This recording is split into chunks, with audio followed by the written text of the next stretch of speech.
Hi, friends. Today I have a couple of intentions.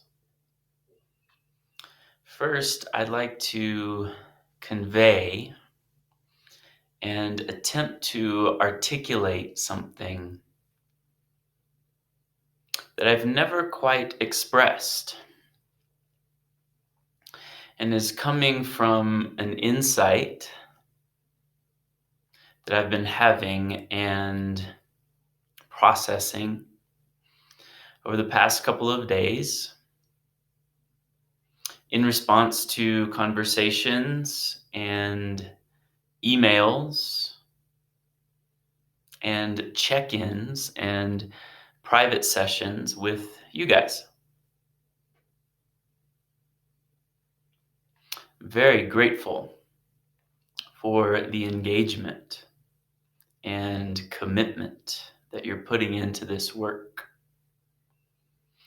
I'm also very grateful to hear that many of you are having profound glimpses and breakthroughs in one or more of the 5 basic categories.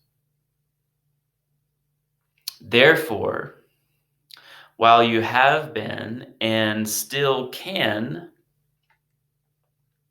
simply trust me that the work will pay off, now it's no longer just blind belief.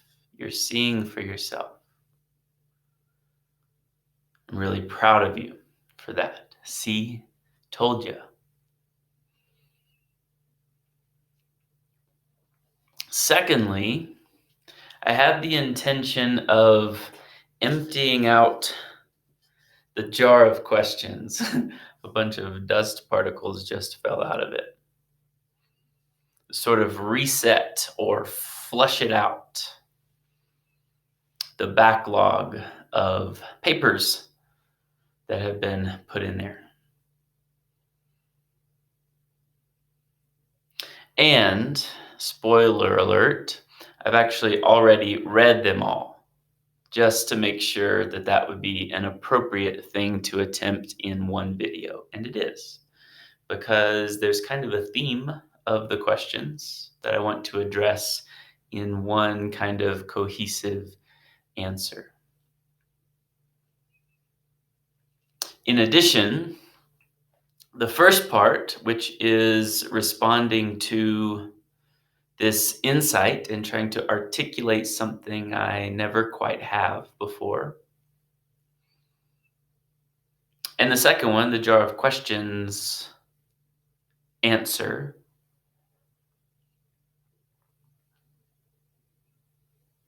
definitely interweave together. So I'm looking forward to this, and at the same time, I'm giving myself a challenge here, articulating something I never have right here on video in front of you, and answering this whole bag of inquiries together.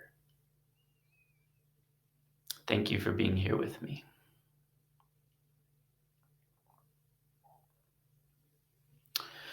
One of the amazing attributes or components of being an integral community, integral or higher, and the fact that I am coming from integral or higher, and that not all of us are at the same stage or with the same background. It's not just New Age, it's not just yoga, it's not just Christian, it's not just Buddhist. It's not just integral, magic, mythic, rational, pluralistic, integral, and above are all represented in our group. Secular, religious, spiritual, etc. as well.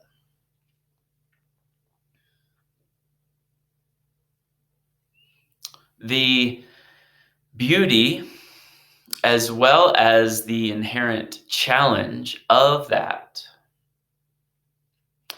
is that we have many different components, many different areas, many different departments to practice and engage and quote unquote work on and develop and grow together. One of you guys in a private with me, you remember who you are, said very appropriately, oh, it's kind of like babies. Newborn babies, it has been shown, don't grow everything all at once. The brain kind of takes turns developing emotions for a little while, and then developing cognitive abilities for a little while, and then developing social interaction for a little while. Trust me, I'm not an expert at this, so if any of you know better than what I just said specifically, then just overlook it. But in any case, the point is, now in our spiritual practice, integrally, I have presented to you the 5 basics, meditation techniques, the ultimates, who am I, interior domain, and relative self work or shadow work or projection.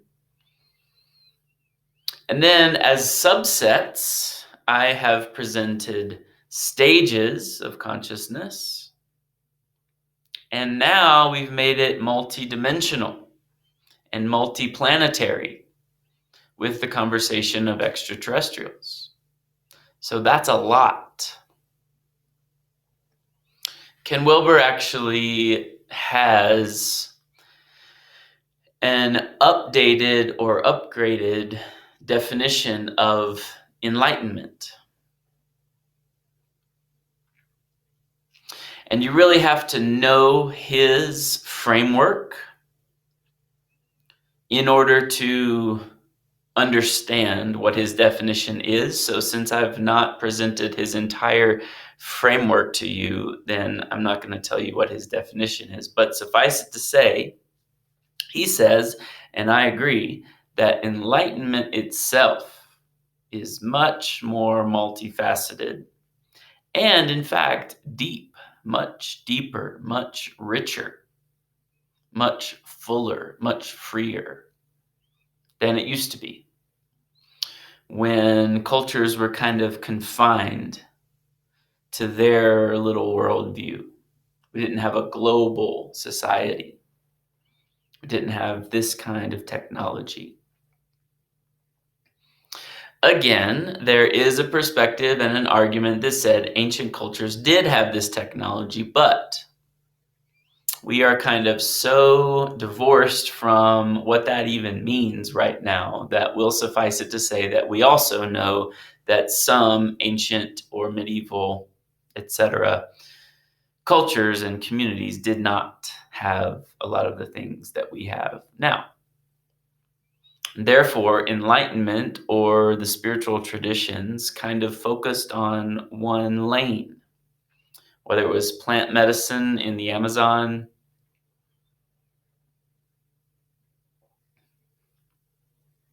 or kind of formless emptiness samadhi in Zen, or Egyptian mystery schools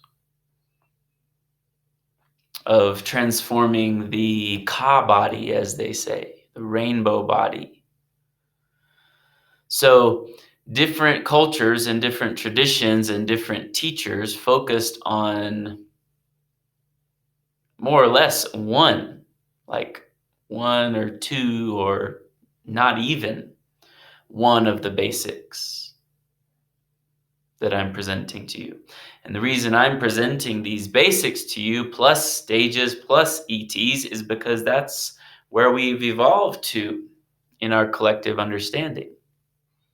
And from integral, it takes into consideration very seriously everything that's come before. The best of all the worlds, so to speak. That's why I can say that I'm a happily married monk, for example.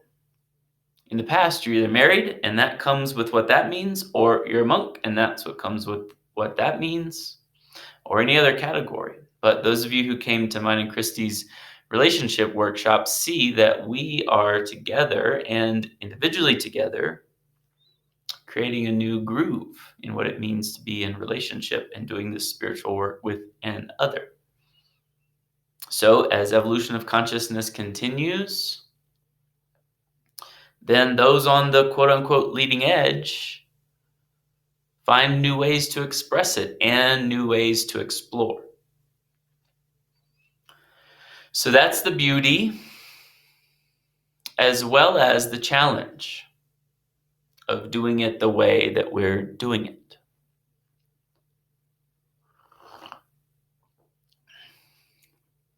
But it has to be that way.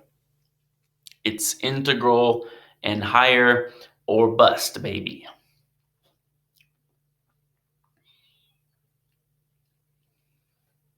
That's also why it's super important, and this is never a requirement, but I love to check in with you one-on-one, because in videos and during Sunday gatherings, I'm kind of steering the middle course with the ship, saying things that kind of spread to all of you and hopefully land here and there. Little seeds.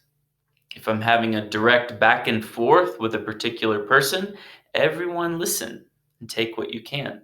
But mostly, I'm talking to that person because I know where they are in stages or shadow work, or particularly where their question is coming from. So it becomes highly individualized. Which brings me to one of the first points that I want to articulate here that I never really have. I have said this, that I don't really like the word apply. So apply these 5 basics and the principles to your life. That already implies a separation and makes the basics and the quote-unquote principles sound kind of rigid or universal for all time or fixed, static. What I want to say is very important. My invitation is that you have a relationship with the 5 basics in your life. Notice the difference. Don't apply them to your life. Have a relationship with them in your life. It's much more organic.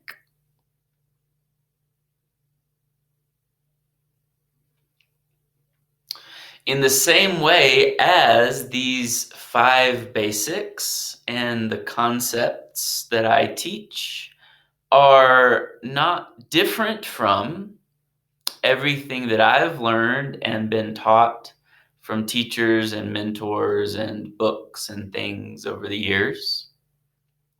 But at the same time, my way of delivering them is very natural and organic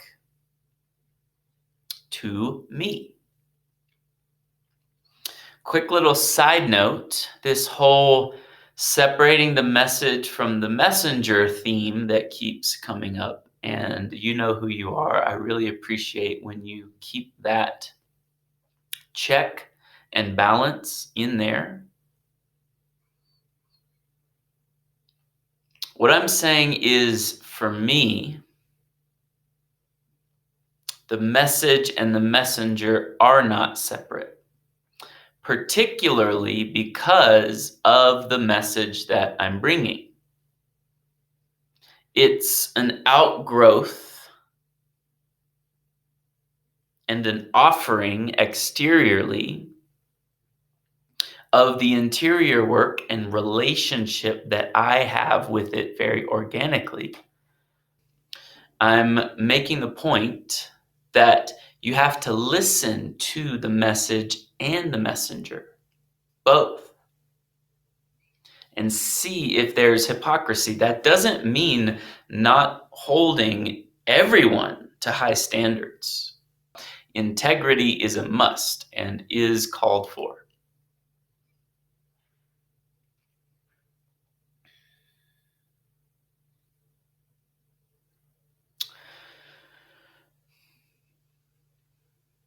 But the dissonance comes when what the messenger is saying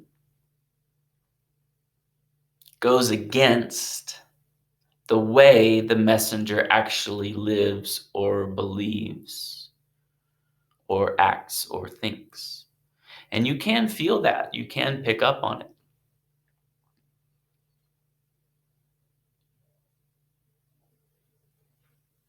So this body of work that I'm bringing is so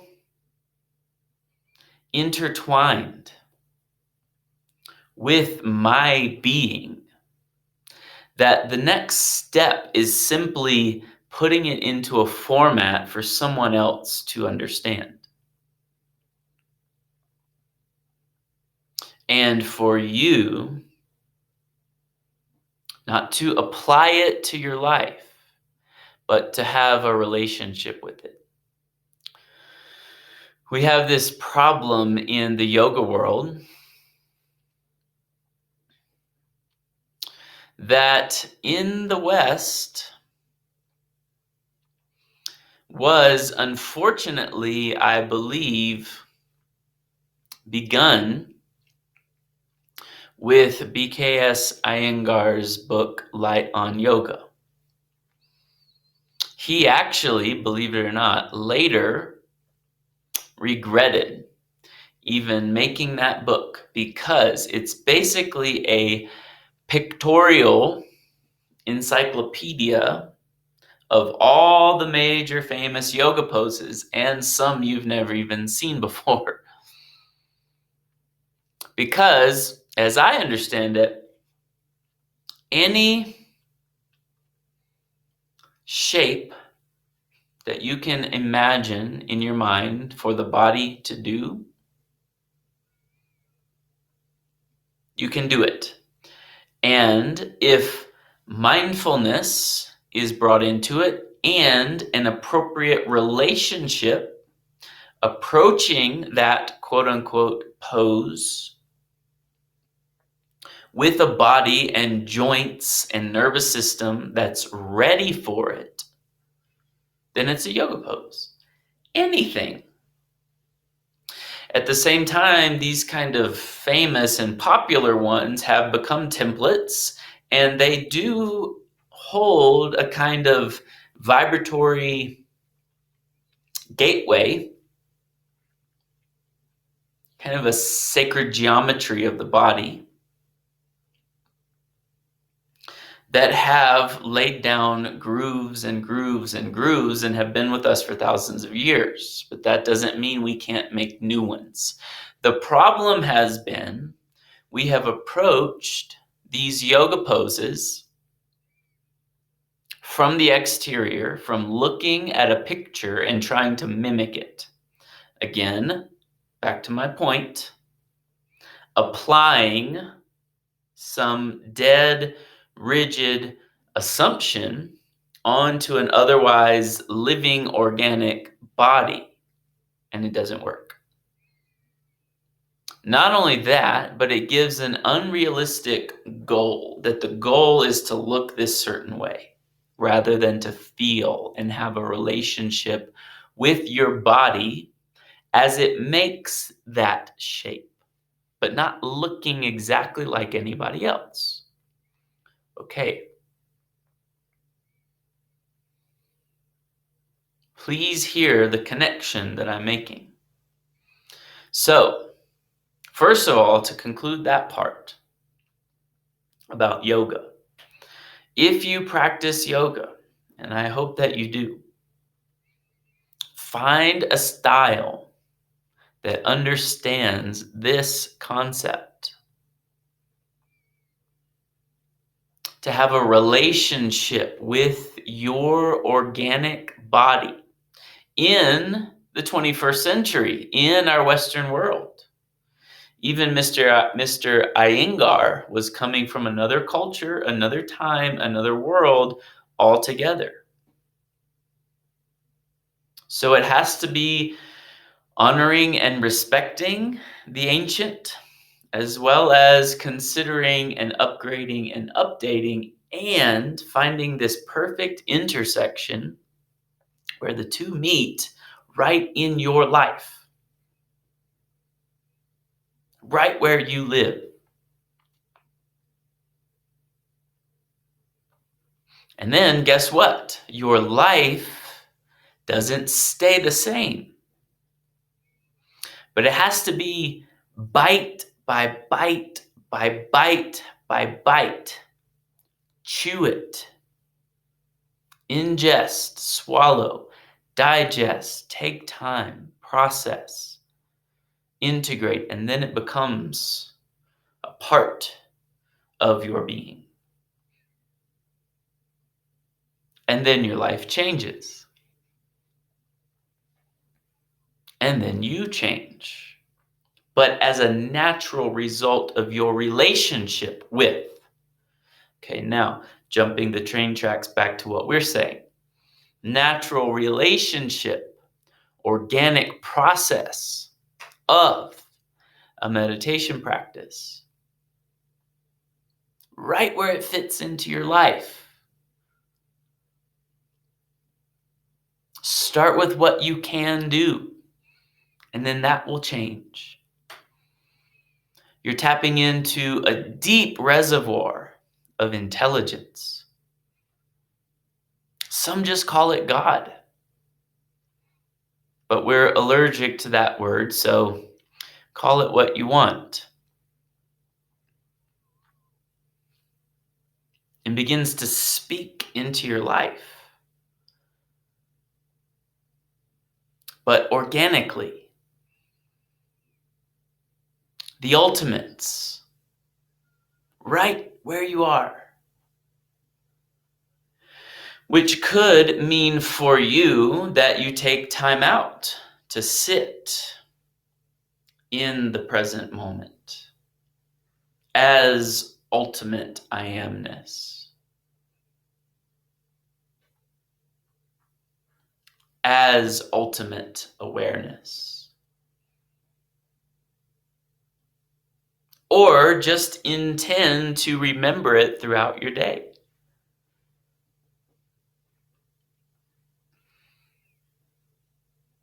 Projection work, shadow work, whether that's journaling. Often I am kind of wrestling with a potential projection pattern in my mind, but I know better than to let it get all the way out to fruition. So I just keep it there, kind of rolling around, wrestling around, and I love to journal. So I'll go journal about it, and in the process of journaling itself, the knot becomes unwound. And I'm free of it, and I never caused myself or anybody else harm or suffering. But that's my own relationship with projection. That's my own relationship with shadow work. Same with the interior domain. Your life may be consumed with the exterior. You might have to be because of your job. But even while you're in that world, can you tune into what's happening, quote unquote, inside? We call it interior.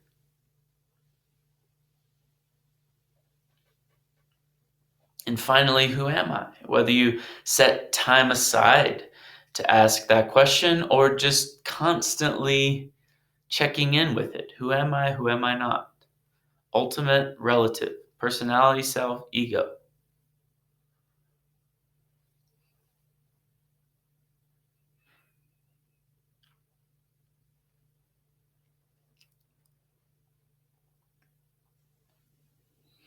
I remember when I was first kind of starting out on the more experiential leg of this journey after my dogmatic years, where I was learning yoga and meditation and these principles and starting to relate with them in my life, and had teachers like Ken Wilber, Eckhart Tolle,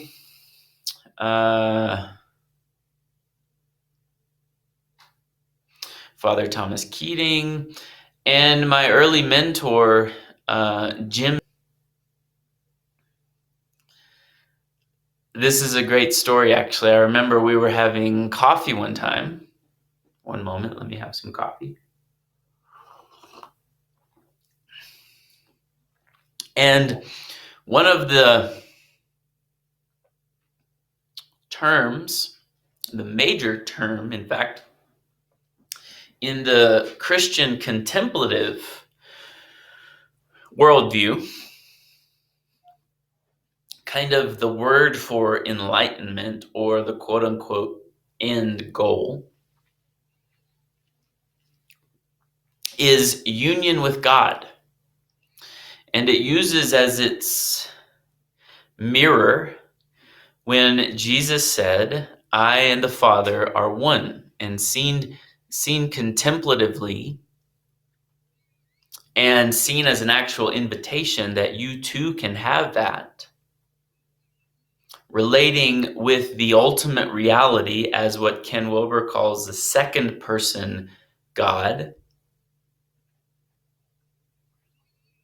By the way, for a great rundown and synopsis on an integral understanding of God, the Sounds True production, it's an audio interview between Tammy Simon and Ken.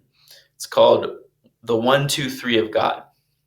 Was the very first Ken Wilber anything that I was introduced to, and blew my mind, changed everything. So second person perspective of God, which means the other or the one that you can call thou or you and can relate to, have conversations with, that speaks back to you, etc., through all the stages, magic all the way up to third tier.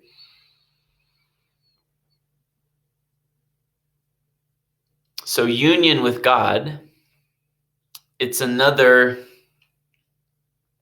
concept or quote unquote goal to obtain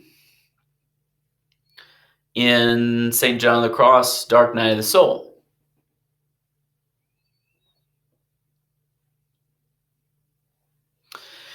In any case,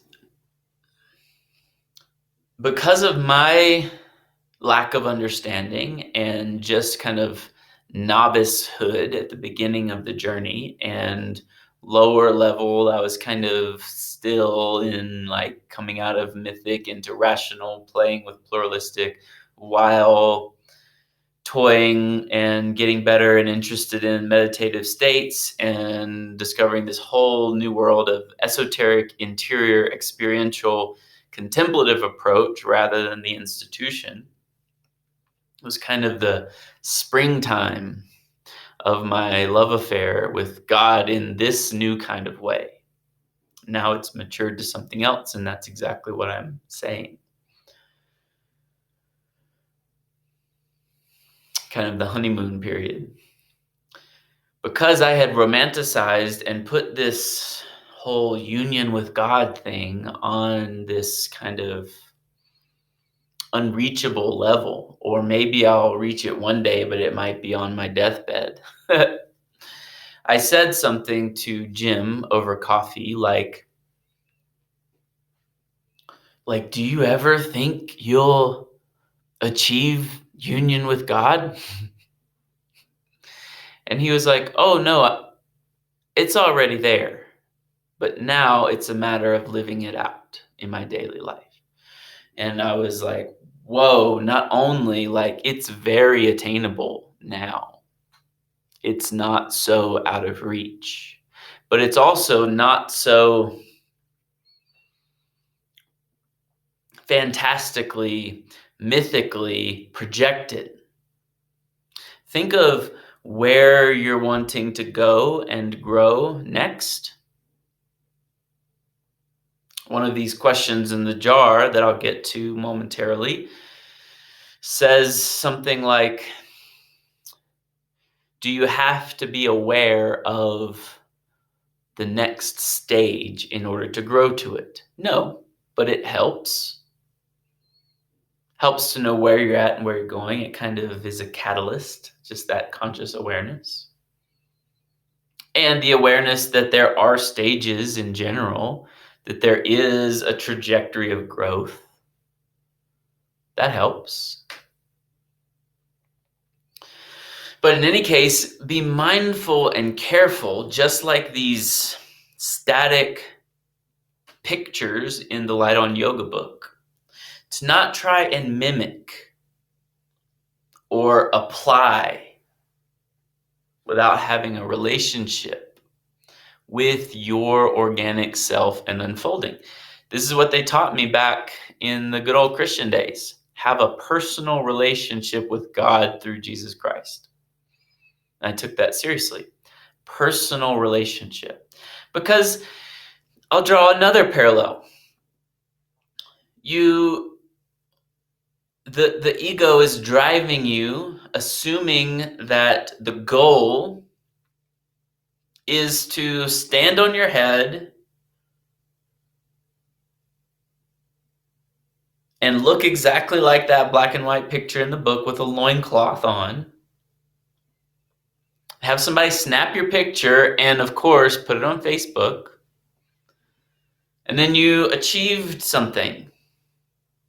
Well, not only can you always perfect the pose, like now try to do headstand with one hand on the floor only. Now try to do it with no hands. Now try to do it out in the snow. Now try to do it for an hour straight. So it's all, and none of those are like the next best thing. It's just the exploration of your relationship with that. Bravo, you did it. You did full splits. Yay. Now what? Did you feel it? Do you have a relationship with that? How does it speak to you? Oh, you achieved union with God. Yay. Now what? Really, we have this fanaticized and fantastical idea of enlightenment, what the goal of this journey is. In the mythic Christian worldview, the goal is just to simply believe these facts about Jesus. You check that off the box, and then you just live the rest of your life. And when you die, the reward is you go to heaven. It's so absurd. It does not require work, relationship, constant involvement, and engagement. They ask you to, like it'd be nice to have a daily relationship with Jesus, but it's not required, not to get to heaven. Not from that worldview. Silly. So I remember having these ideas. Now listen, you have these ideas of what freedom, liberation, healing, enlightenment, oneness, the witness, ultimate awareness, these things I talk about, what they mean, not only you already have a picture and an idea and an image of me, of Kemper, what it feels like. I remember when I heard Ken first describe third tier, when I heard Lisa Cairns, she was another one along the way, describing what she was seeing from non-duality. It seemed I was projecting all of my shit onto Lisa, onto Ken, onto Eckhart Tolle. Like, oh my God, how amazing that must be, and how everything is perfect once you reach that place, and they don't have any problems anymore, and they don't suffer, and all of this stuff, they just live up in the clouds. If a teacher tells you they've reached a certain place and the journey is over, they've found something, run the hell in the other direction.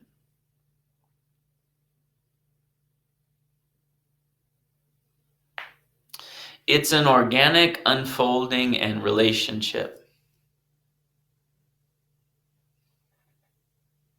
Adyashanti also, who has a really cool perspective and relationship with Jesus, he describes it as I think he calls it the orienting principle, that the ego or the personality is the orienting principle of individuation.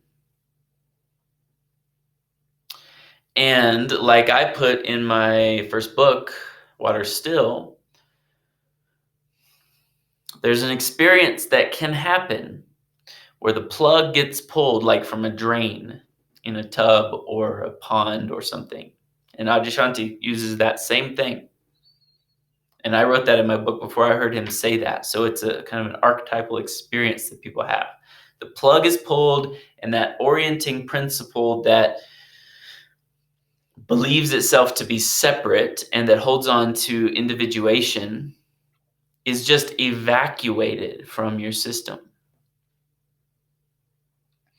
And if you make that the end all be all, then you will project from your place now, unrealistically a few steps ahead, what that's going to be like, what that's going to feel like.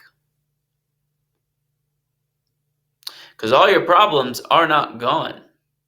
The problem then becomes, what next? When it is clearly seen that now is all there is, and there's no such thing as next, what do you do next? Do you see? And if you can shift your perspective into this as like a game, a serious game, yes, but chess pieces, and the process itself is more fruitful than any kind of attainment, then you're getting somewhere.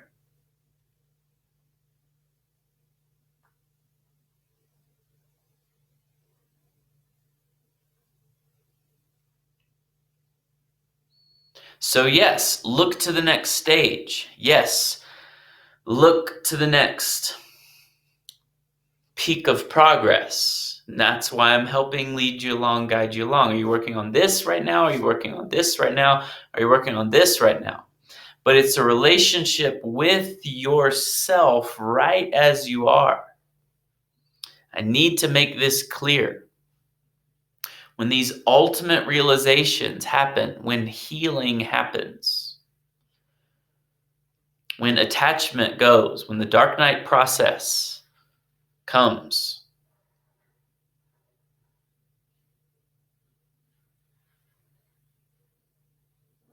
when the ego orienting principle is flushed from your system,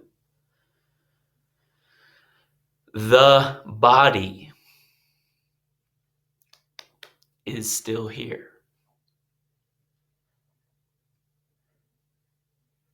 When Kemper is seen as an idea or a construct, Kemper doesn't go anywhere. But that's a necessary realization along the way for Kemper now to merge with something greater.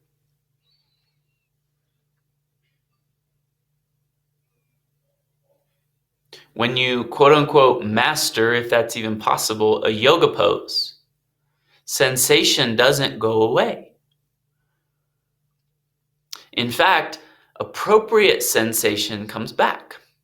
We are sentient beings having this experience.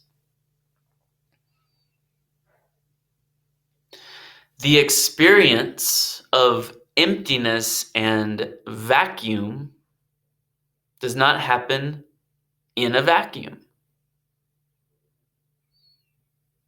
Thoughts are still here.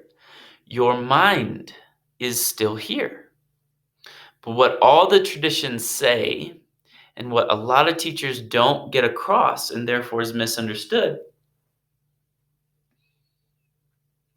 is that the pieces get transformed. The pieces get liberated.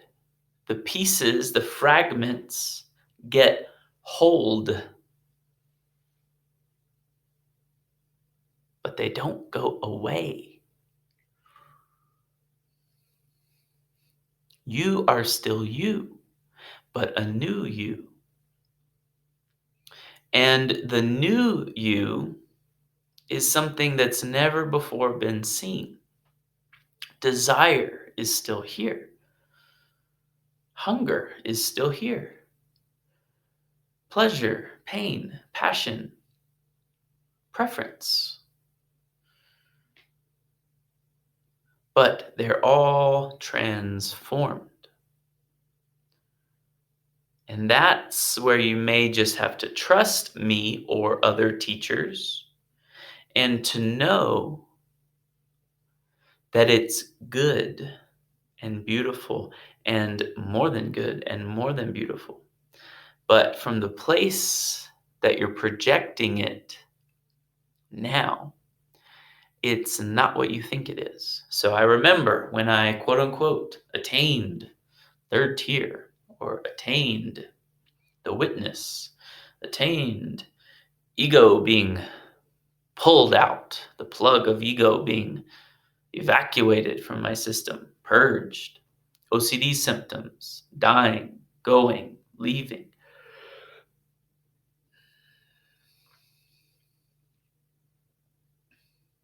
Addictions, gone, dropping away. True healing. True healing, we have a bad understanding of that too. In our world of healing arts and Eastern modality and New Age kind of energy work and yoga and acupuncture and chiropractic and all these things, we approach it with our Western scientific medical mind, which itself is pathological. Painkillers, surgeries, knee replacements that never work out the way they claim to and are usually counterproductive. We apply that assumption onto the healing arts. The Eastern healing arts are a natural approach, and what that means is natural. When a tree gets struck by lightning and doesn't die, but just a branch gets taken off, then a natural healing process, unique and perfect for that tree, takes place. And it may always have a burn mark. It may always have a scar there. Even if it continues growing to be the tallest, biggest, most fruitful tree in all the forest, it has that in its history, even if it's been healed. It has a new relationship with that branch. So healing is not pain killing or sensation snuffing. Healing doesn't mean you don't feel anymore. It means you feel appropriately. That's what I try to get across in yoga class. And that's what I'm trying to get across now. So I remember when some of these, yes, very necessary to set your sights for the next stage, the next proficiency in meditation, the next healing of a projection or a shadow, to make progress. But it's one bite at a time. And sometimes it is rapid. It doesn't mean it's always slow. It just means it's organic. Don't worry about slow or fast. Let go of what static, attained enlightenment perfection is or means or feels like. Those who are further along the path across the board will tell you it's far worth it and it's not what you think it is. In fact, it's better than what you think it is.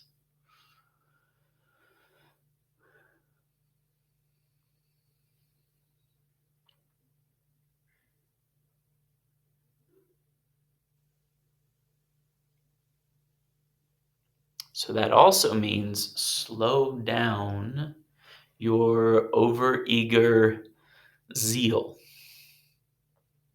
The desire, the excitement is good. This kind of burning fire for the journey is good. Healing happens, freedom happens, expansion happens, enlightenment happens, but it's not what you think. It's better than what you think. Because you're assuming and projecting from where you are now.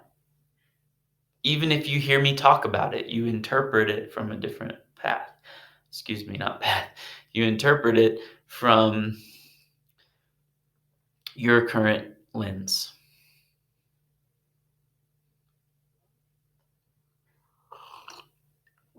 The body is still here, but it's a transformed body. The mind is still here, but it's a transformed mind. The OCD program, clearly still here. And so what, man? So what? It's transformed.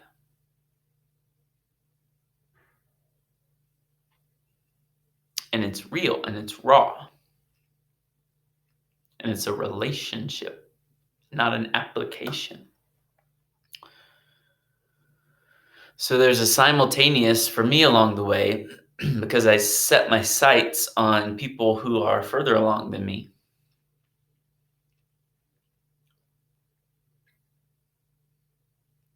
There's a simultaneous, oh, that's what they were talking about. Oh, and then, oh, not disappointment, but oh, that, like Jim saying, yeah, like union with God is like, for a while, it feels like the most difficult thing in the world, and then you realize it's your natural state. But it's that realization that has to happen.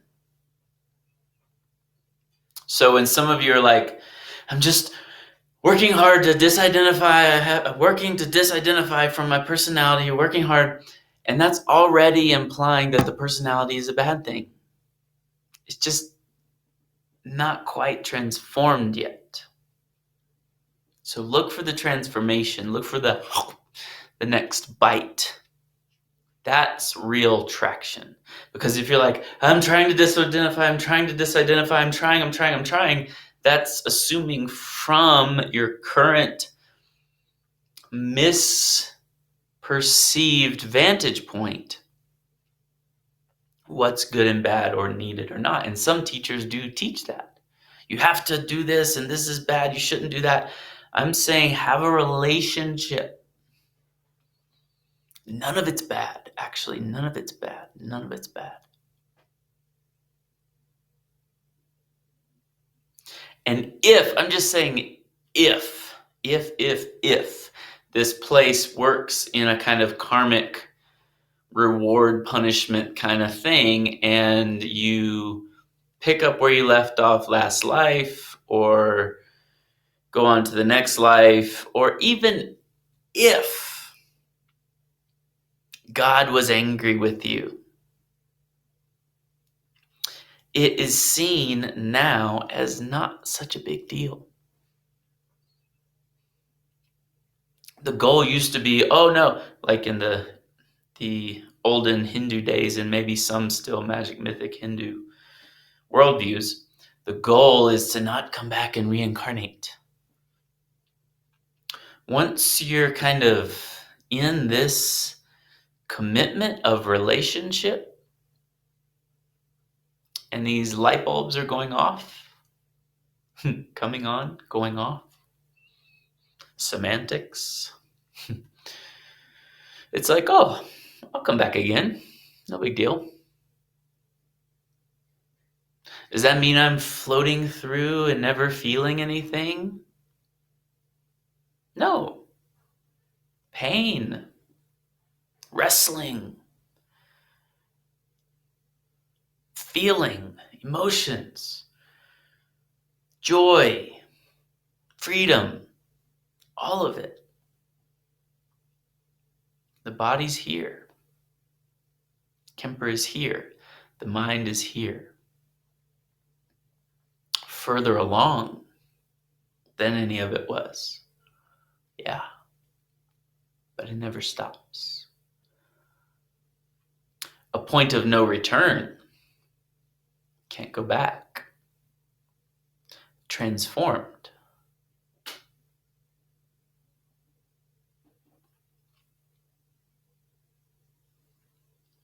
I feel like maybe I was on a train of thought, took a different track and didn't come back, so sorry about that if that's the case.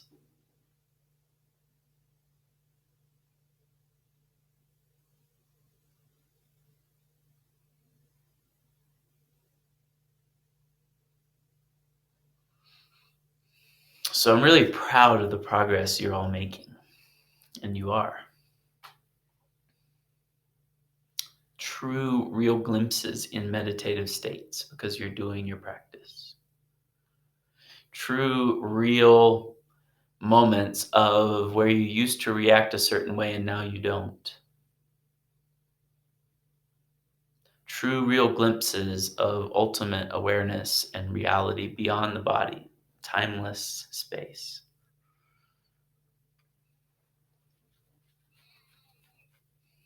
And you're having a relationship. You're getting to know yourself.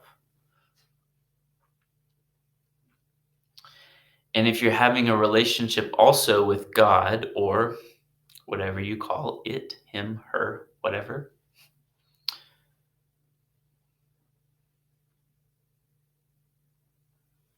then the next step and the next step and the next step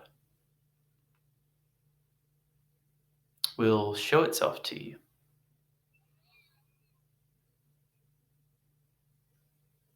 God loves you,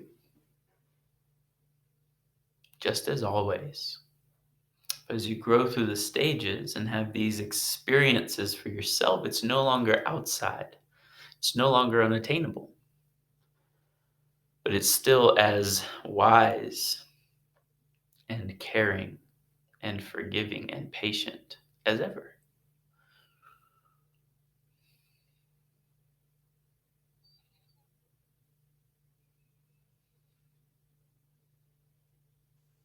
So it was like, oh, got it. Oh, oh, okay, now it's not what I thought.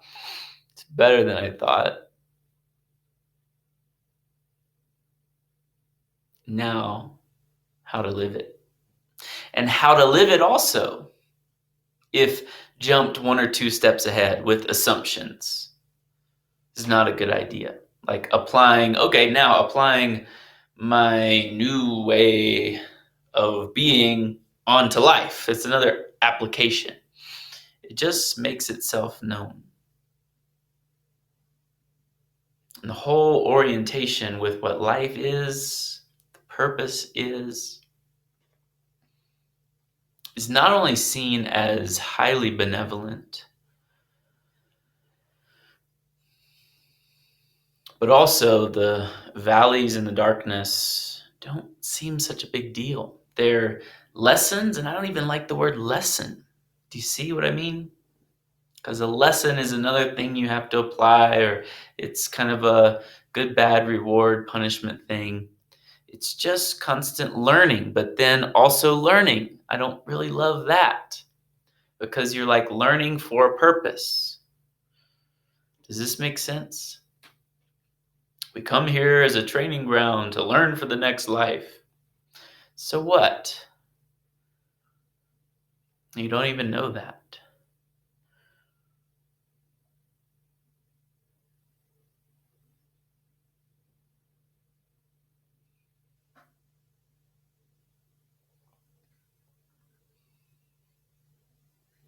So another of these questions asked,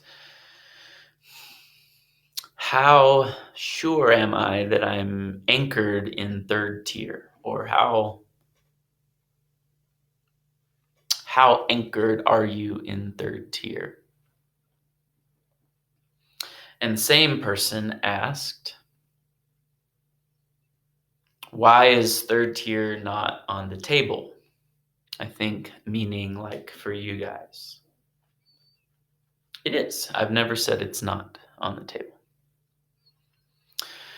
But number one, I've already heard some of you when I first introduced the stages, and integral was like the highest one that I introduced. It was like this frenzy in your mind. I could feel it and hear it based on your comments that like, oh, if I'm not at integral, it's a bad thing. Because that was the highest one. Eager beaver ego already there. But guess what? Just like headstand is never complete. You can do it in the snow. You can do it in the rain. You can do it for an hour. Testing all different ways.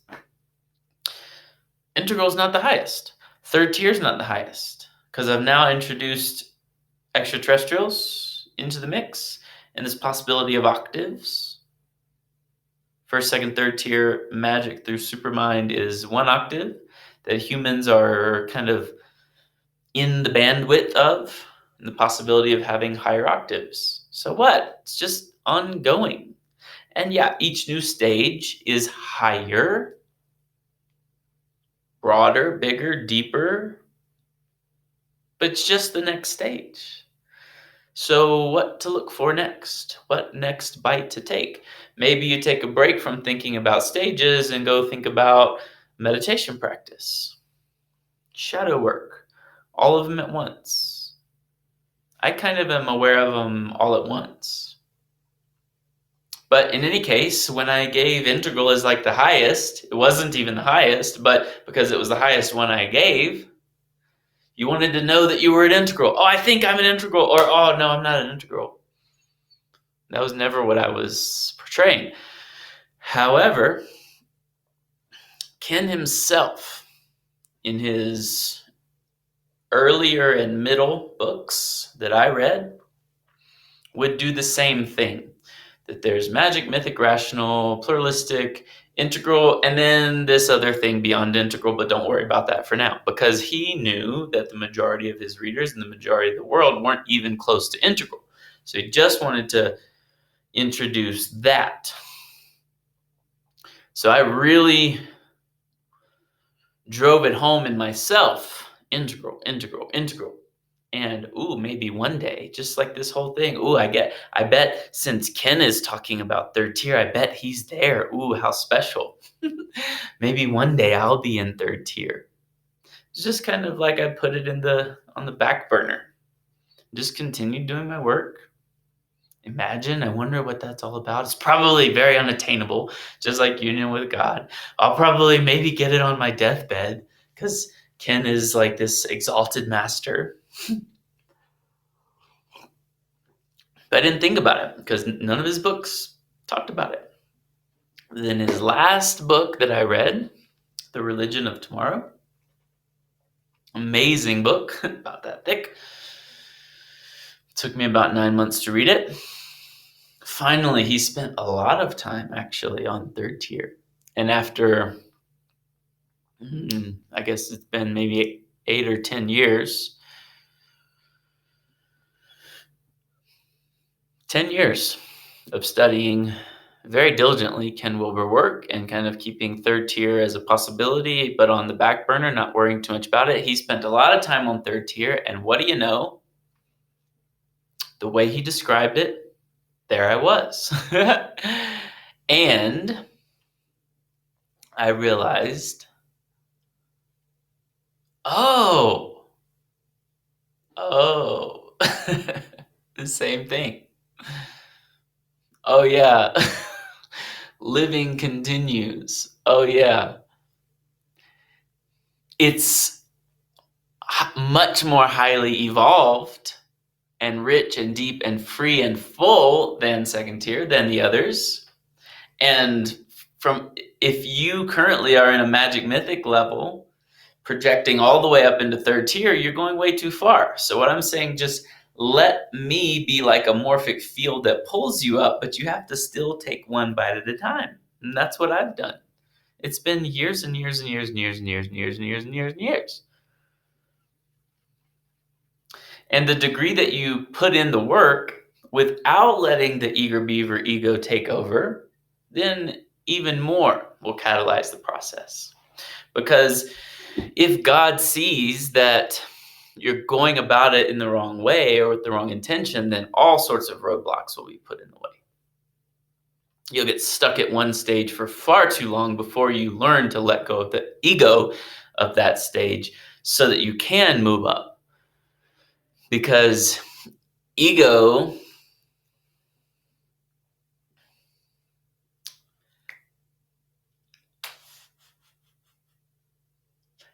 has less and less and less of a voice in the higher tiers and stages. So if you still have a strong ego, if you've not seen the plug pull that's described in my book, if my book is still like, I don't know what he's talking about, then you have some work to do. You're not at third tier yet. And so what? That's what I'm trying to say. And so what?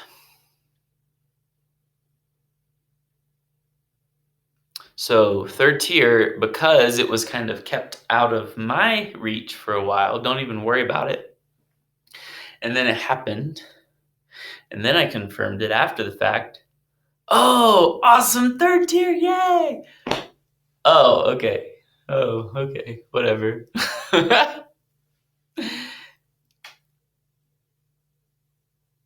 If you look back in the long term, it's a vast difference. But if you look in the short term, the change is more organic with little peaks. Boop, boop, boop. Does that make sense?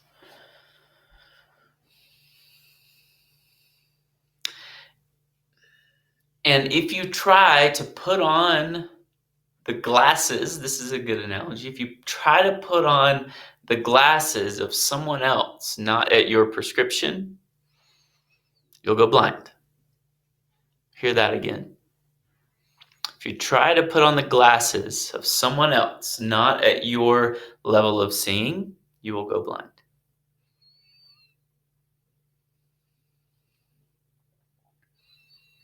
But if you feel into yourself, what's next for me? What's next for me? What's next for me? Now, that's not to say don't listen to others. That's what I'm telling you. Listen to those who are one step ahead or a few steps ahead. Look to what's next, what's coming, but don't try to put on their glasses. You'll go blind. Listen and be pulled up.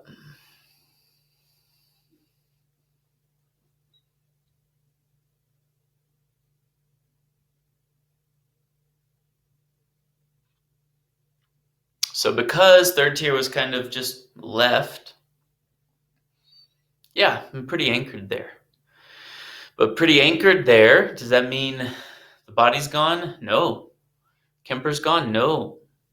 Mind is gone? No. Shadow is gone? No. Feeling is gone? No. Emotions are gone? No. Suffering is diminished because I have a relationship with suffering. Ego is diminished. Chokehold is diminished because I have a relationship.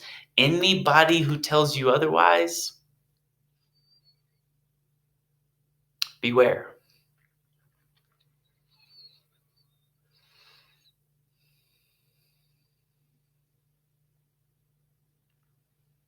Do your work, set your sights, and these things naturally happen.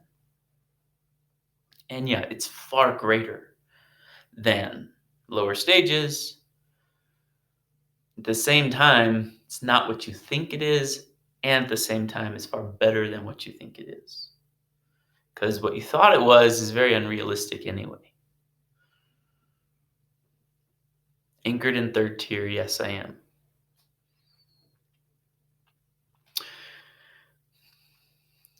When you have established yourself in integral and you know it in multiple varieties, cognitive, spiritual, self-awareness, cultural, ethical, etc.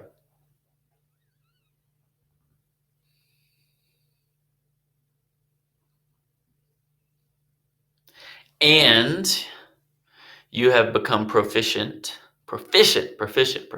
in a meditative practice and awareness in all the states and the ultimates, and the ego plug has been pulled, then come talk to me about third tier.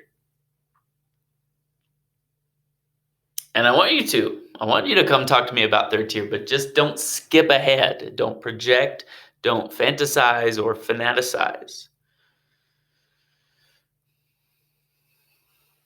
I want you to, but we're talking about real growth. We're talking about organic unfolding, relationship with yourself and with this work and with the practice, with the journey. Otherwise, it's not real. It won't stay. It won't stick. It won't root. I hope that I'm transmitting what I'm saying, even if my words are not coming out perfectly clear, even though I think my words are pretty clear too.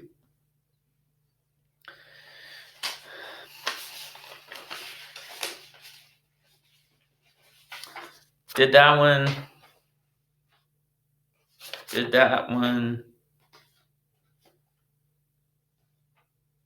The ability to stop the work anytime. To me, this feels like self-denial and an automatic regression, true, false, or other. Yes. When I say, or when Ken says that everyone has the freedom to stay at whatever stage they are, it simply means that, the freedom to, and that it ain't right to try to force somebody to grow. You can lead a horse to water, that whole thing. But yeah, because I believe life force is growing, collective and individual, the collective potential of third tier is higher than it used to be. This is an organic unfolding, a leap into the unknown and to the not yet before been. That's what evolution is.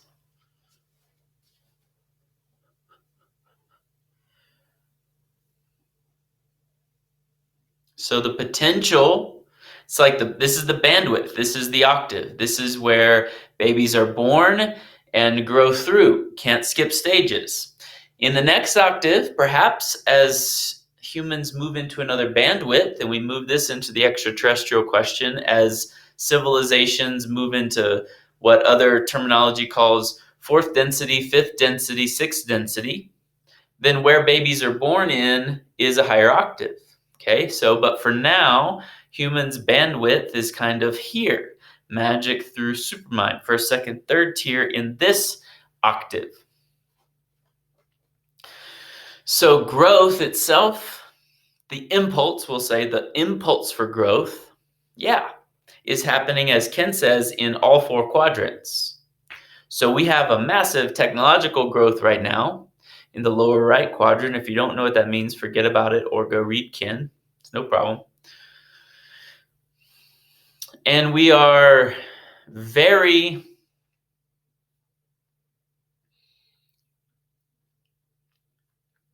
underdeveloped in the left side quadrants. Interior consciousness, ethics, interrelating with others, morals, that sort of thing. And I believe that the out of balanceness of those two is causing a problem in the collective. The impulse to grow is in all quadrants: technological, biological, psychological, spiritual, cultural, social. That's what the four quadrants means, etc. All the different ways. So just like when I shared with you guys like my sexual addiction in the past, I believe that the kind of pressure cooker stopped, or the distortion started at second chakra in my development. And that's part of the reason for the addiction. But it still was growing. It had to grow. It wants to grow. Like, I don't know, maybe like, I don't know, like these plants in my room here. If they were put in, these are Christy's beautiful plants. She does such an amazing job with them. I'll show you real quick.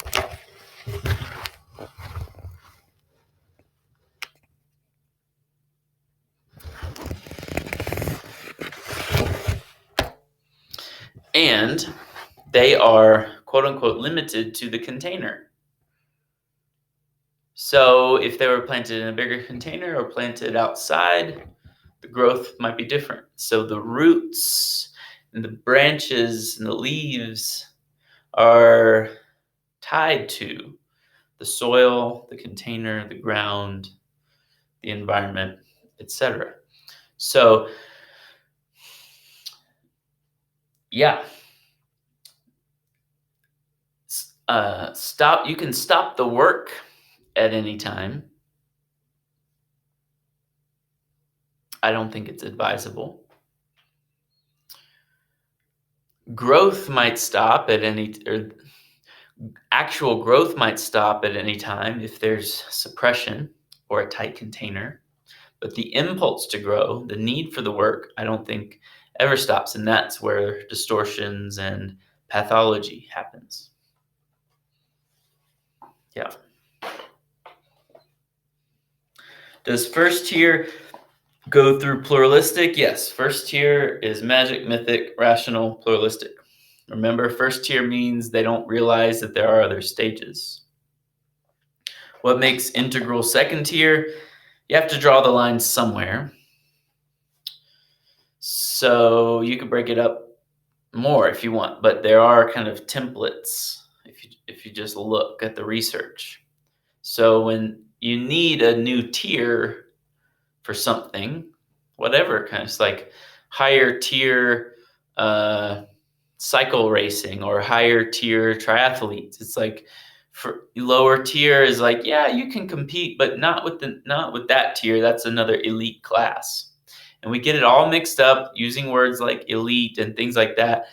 The ego it's different, but at the same time, it's not different in that it is growth, more advanced, higher evolved.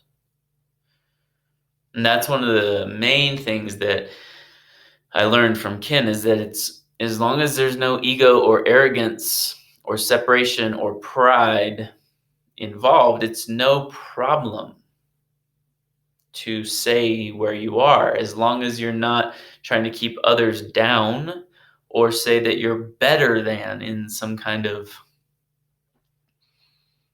glorified kind of way. That's why it's important to parse out message, messenger, who's saying what, newscaster, rock star, athlete, ufologist, spiritual teacher, etc. So when you have a whole nother you have a need not only for another stage, but a whole another category is when you bring another tier. Same as you need a whole another category called octaves, in my mind.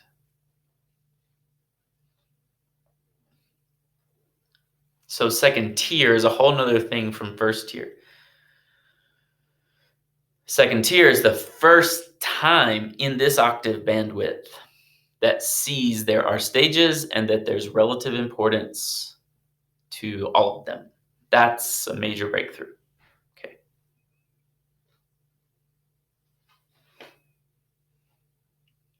And how solidly do you think you're in third tier? I want to say another piece of this was a friend of mine, actually, you might be watching this right now,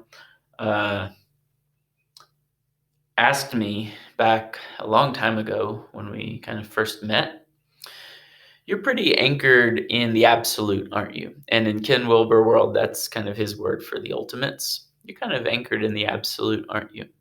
And I didn't even really know what, I had been introduced to the concept, but I didn't really know what it meant. So, but he was right now looking back. It was from kind of a rational moving up into pluralistic, moving up into integral experience of second person trust and faith and relationship with God. But anchored in the absolute, meaning like unwavering surrender to God no matter what's happening on the relative plane. Yeah, that was true. So similarly to, oh yeah, I was in third tier without even knowing it. Oh yeah, anchored in the absolute without even knowing it, but then having the cognitive words to come in to help support. That's pretty cool. To know where you are helps. When evolution becomes aware of itself, it increases exponentially.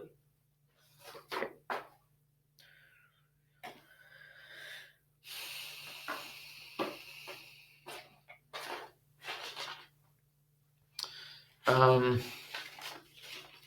don't know. I think the other ones I'm going to put back in the jar because they're still pretty good, but a little off topic.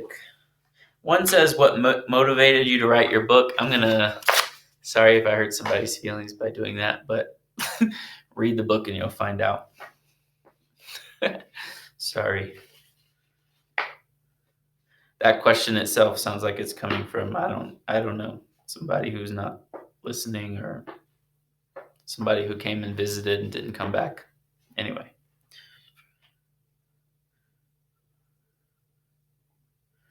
What are some pearls from the book that we can utilize in this moment?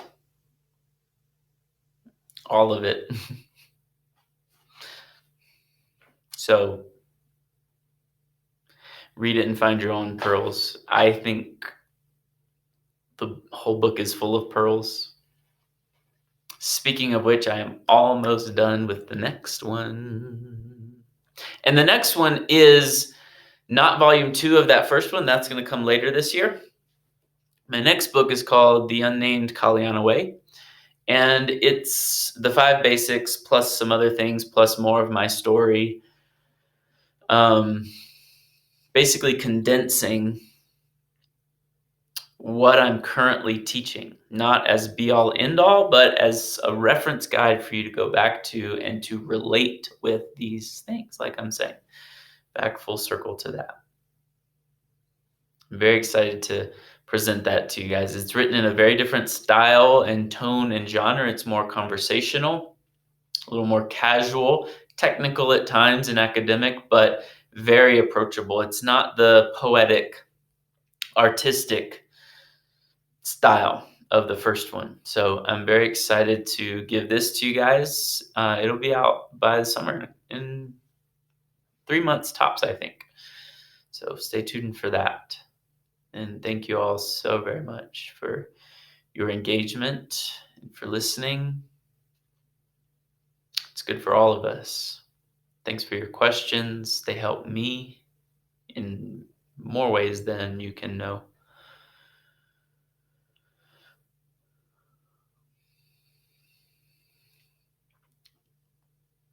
If you need further clarification on like now just like how can I have a relationship with the ultimates? How can I have a relationship with projection, shadow work, interior domain?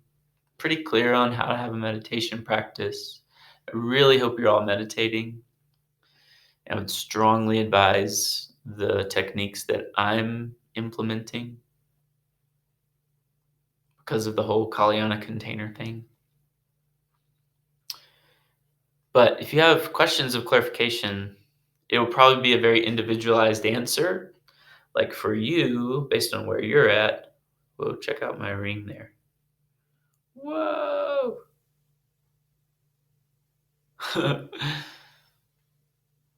Then you can do this. Or just an in general, like that list of koans that I do actually need to put on the website for reference. In any case, ask me, how can I have a relationship with this? What can I look for as the next bite to take? Because though I exist in third tier means it includes all the best of the previous. So I can meet you right there, tell you what's next for you. Either in meditation or maturity, shadow self work, stages, the ultimates, whatever. So this video has been about how it works, and I've known that that's one of my contributions that I want to make to Ken's work. Ken's work is brilliant in its pristine kind of representation of a map, but he doesn't go into what it looks like real time for an individual to go through it.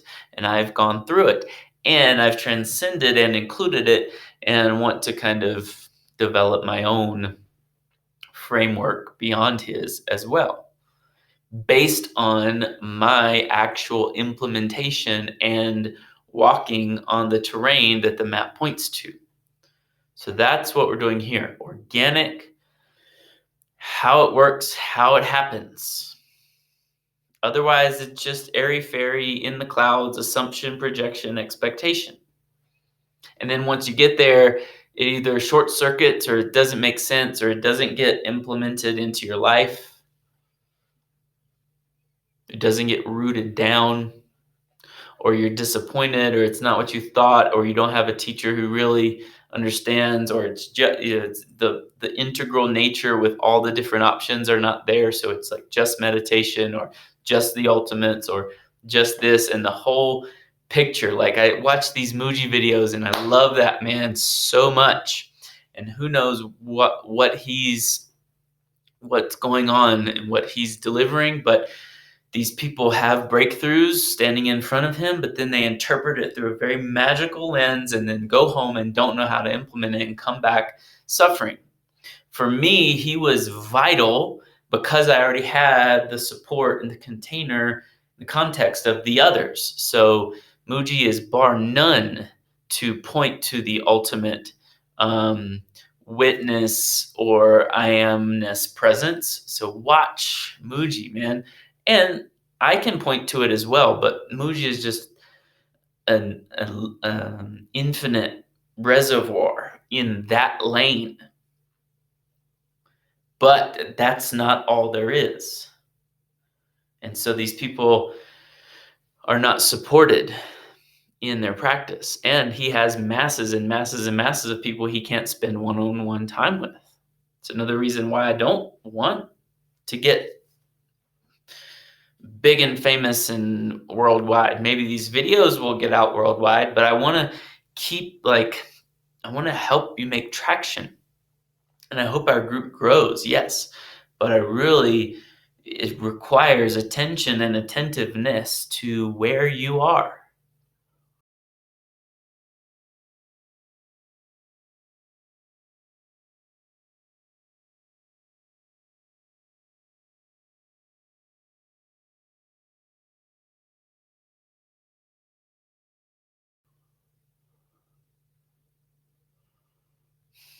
So in any case, let me know how I can help, that's all. If you're watching this video in another state, send me an email. Let's have a video chat.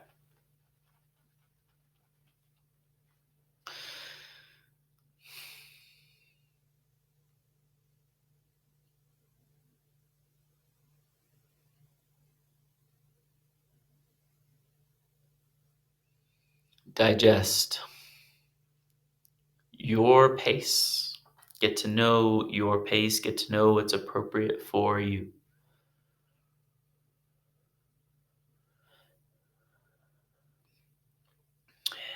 And when you ask questions, realize that often they're coming from a place that already knows the answer. Even though I'm happy to provide the reflection back to really make it conscious. That's the beauty of duality in oneness, duality in non-duality.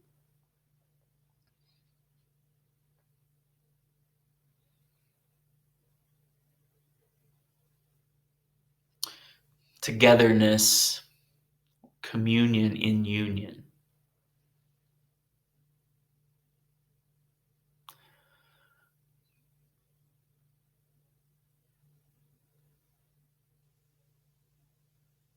You're already there, and you have some steps to take to get there. I love you guys. Feel free also for the next few minutes after the video ends to just sit in that, let it digest, journal, talk it out, learn how to assimilate this, just like you do food.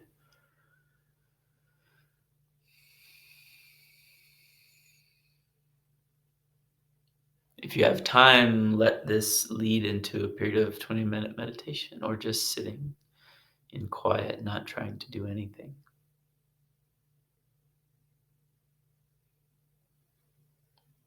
Thank you. I love you. Namaste.